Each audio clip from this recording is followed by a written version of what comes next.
Assalamualaikum warahmatullahi wabarakatuh. Rio Hotspot Lover, selamat datang kembali di Rio Hotspot Channel. Kita awali dari Persib Bandung ya. Gini loh ya, kita jelasin buat yang otaknya masih nggak nyampe. Kemarin kami bilang kan Persib wajib ambil satu pemain asing berposisi striker. Dan kami bilang ya lini depan Persib emang tumpul. Dikiranya kami sok lebih hebat dari Hodak. Hadeh. Sekarang kita analisa dari dua pertandingan di Piala Presiden. Memang betul ini tuh baru dua laga dan juga cuma pramusim ya. Dan para pemain baru khususnya asing memang butuh waktu lebih banyak buat adaptasi. Dan itu betul sekali. Tapi dengan catatan lo ya, pemain asing dari mana dulu? Kalau dari Eropa emang butuh adaptasi yang cukup lama. Tapi kalau dari benua Amerika semisal Brazil dan Afrika, biasanya jarang banget loh dan nggak perlu adaptasi. Kalau ada akun yang bikin judul atau video Matteo Kocijan menolak adaptasi, lah dilihatnya dari mana? Kocijan itu back, meskipun aslinya gelandang jangkar ya, tapi karena dia ini kelamaan jadi back, ditambah dia ini orang Eropa, ya masih kaku mainnya. Bandingin aja dengan Levi Madinda yang orang Gabon, langsung nyetel kan? Gak usah Levi deh, Gustavo de Franca aja langsung nyetel tuh. Artinya apa? Persib itu udah sering banget pakai pemain Eropa. Sejauh ini tuh yang gacor cuma Nick dan Vlado. Itu pun harus nunggu 2-3 bulan di Persib baru bisa nyetel lu ya. Sisanya nggak ada tuh yang bertahan dan juga gacor di Persib. Bukan berarti pemain Eropa itu jelek loh ya, tapi memang faktanya butuh adaptasi yang lebih lama kalau pemain Eropa. Tiron gacor di Thailand sebab dia pernah di Thailand lah. Di Persib Tiron loyo siga aki-aki. Makanya kalau menurut kami pribadi udahlah ya, tong lo bating mikir, udah tuh pulangin aja si Bruno Katanhede. Persib butuh sosok Katanhede. Katanhede ini tuh winger tapi jangkung. Jadi kalau DDS absen, Katanhede bisa gantiin. Lagian Katanhede juga udah pernah di Persib, jadi nggak perlu adaptasi lagi. Ngapain juga sibuk nyari striker Eropa yang belum tentu bisa nyetel. Kalau misalnya Boyan Hodak ini ngambil pemain Eropa dengan referensi ngelihatnya Marco Simic yang gacor main di Liga Indonesia, jangan dibandingin sama Simic. Simic ini udah ngelotok di Indonesia, udah beberapa tahun di Indonesia. Sebab faktanya di Liga Indonesia ini selain Simic lo ya, nggak ada satupun striker Eropa yang bener-bener gacor di Liga Wakanda. Dan kami yakin sih musim ini pun top skornya tetap dari Brazil lagi. Nggak bakalan ada striker Eropa musim ini yang bakalan bisa jadi top skor. Kecuali dia ini udah ngelotok di Indonesia. Kalau pelatih sih oke aja ya ambil pelatih Eropa. Atau mungkin back sama gelandang Eropa pun nggak masalah. Tapi kalau striker jangan deh. Ya semoga aja Persib bisa memikirkan hal ini ya. Jangan sampai cuma gara-gara ini akhirnya Bobotoh demo lagi. Sebab Bobotoh itu sensian alias rada tesabaran. Bobotoh mah mau narima nu ngaranna proses. Bener tuh. Persib eleh Bobotoh mah ribut, demo. Bener kan?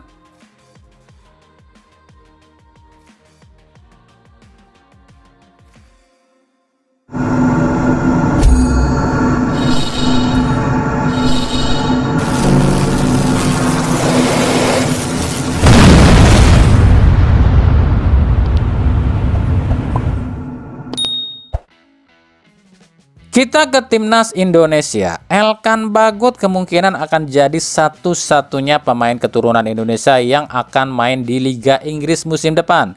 Bagot resmi terdaftar di skuad Ipswich Town di Premier League.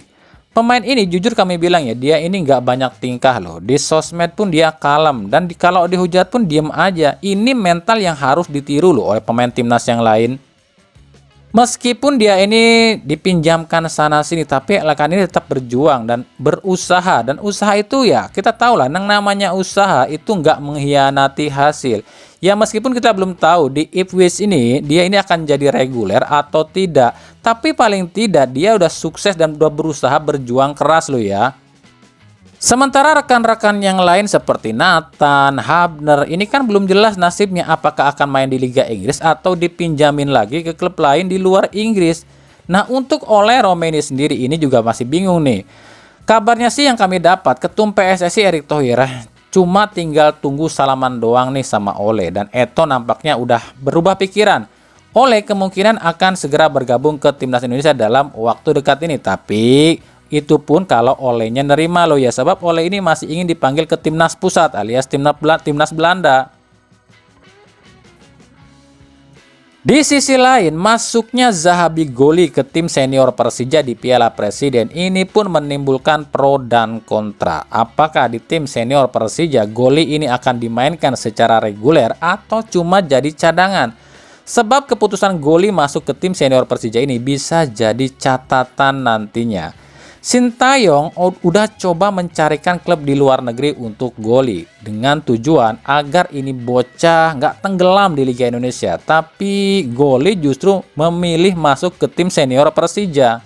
Goli harus ingat pada yang namanya seperti Evan Dimas, Maldini Pali, Supriyadi, Febri Haryadi, dan Irfan Jaya yang menolak main di luar negeri. Tapi apa hasilnya sekarang? Mereka semua tenggelam. Ya semoga aja ini bukan blunder bagi Goli ya.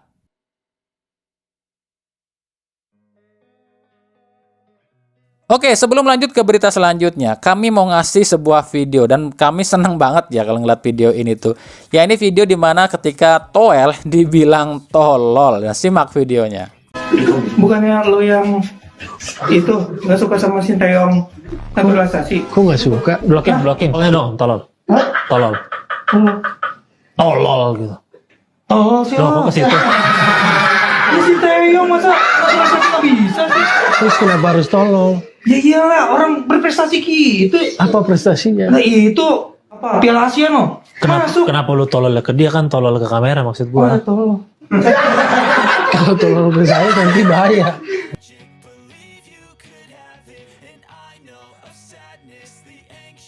Dari Persebaya, striker timnas Singapura U19 Kian Jared mengaku tertarik main di Indonesia, khususnya di Persebaya. Hal ini diucapkan Jared di sebuah wawancara. Nah, berikut kutipan wawancara Kian Jared. Yes.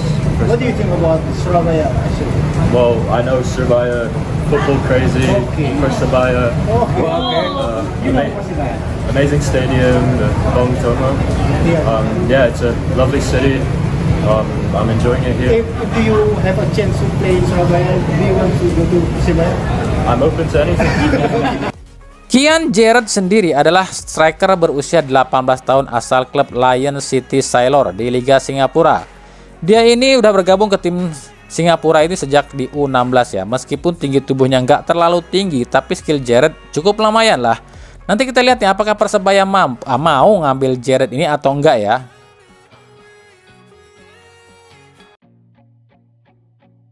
Dari Persis Solo, Ramadan Sananta memecahkan rekor gol tercepat Piala Presiden 2024 dengan mencetak gol di detik ke-25.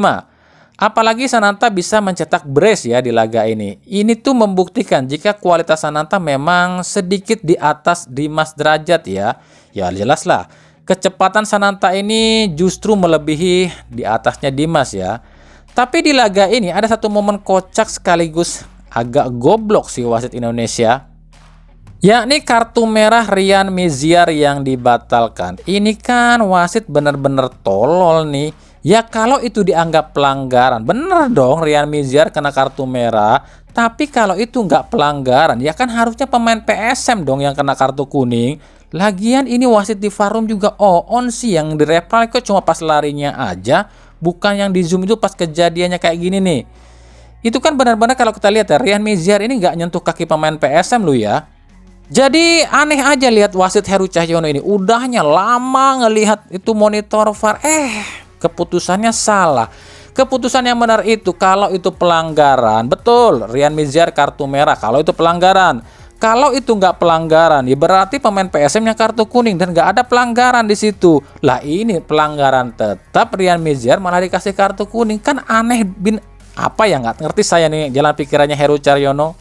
Yang benar itu gini, kalau itu memang dianggap pelanggaran, benar, kartu merah buat Ryan Mezier. Tapi kalau itu nggak pelanggaran, pemain PSM yang kartu kuning dan nggak ada pelanggaran. Ini lucu banget ya, lihat wasit Wakanda kita yang gini mau bilang liga ingin maju lah. Borok utamanya aja masih kayak gini.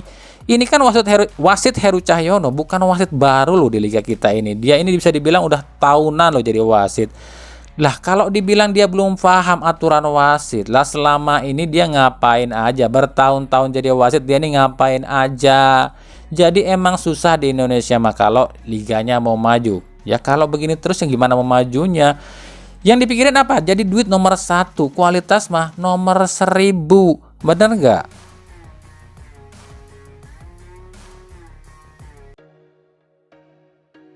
Dari Madura United akan segera melengkapi slot 8 pemain asingnya musim ini dengan segera meresmikan Christian Rontini dan Noriki Akada. Rontini musim lalu main di Persita Tangerang, sementara Akada adalah gelandang serang asal Jepang berusia 24 tahun yang saat ini tanpa klub.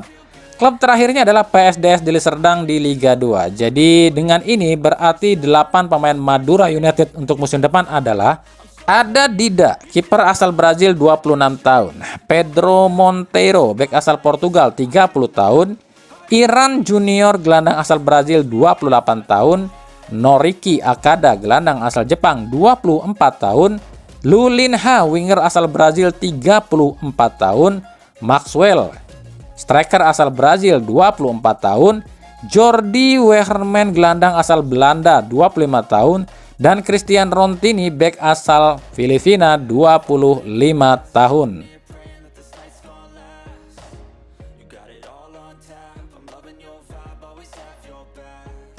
Dari Persija Jakarta, setelah melakoni laga perdana di Piala Presiden, hadirnya Ramon Bueno ini cukup apik ya. Cuma masalahnya kalau Ramon ini jadi sweeper, ini artinya lini belakang Persija butuh tambahan pemain dong. Nah saat ini Renan Alves statusnya udah naik nih, katanya si Persija ini setuju nih dengan syarat yang diajukan oleh Renan Alves. Jadi kemungkinan Renan ini akan segera gabung dengan Persija di Liga 1 ya. Nah satu lagi pemain asing ini pun kabarnya akan segera merapat dan mereka ini masih diseleksi. Ada beberapa nama yang tengah diseleksi dan semuanya berposisi menyerang loh ya. Dan semuanya berasal dari Spanyol. Ada Juan Mera, 30 tahun. Kike Marquez, 35 tahun. Migueti, 25 tahun. Carlos Bravo, 31 tahun. Alex Escardo, 26 tahun. David Molina, 26 tahun. Dan Alvaro Jimenez, 29 tahun. 7 pemain ini kabarnya tengah diseleksi dan kemungkinan cuma satu aja yang akan diambil loh ya. Dan Persija artinya kalau memang Renan Alves dan satu pemain asal Spanyol ini bergabung, artinya di Liga 1 Persija pun tetap akan pakai 8 pemain asing. Tapi kita tunggu aja nih, soalnya masih galau katanya Persija.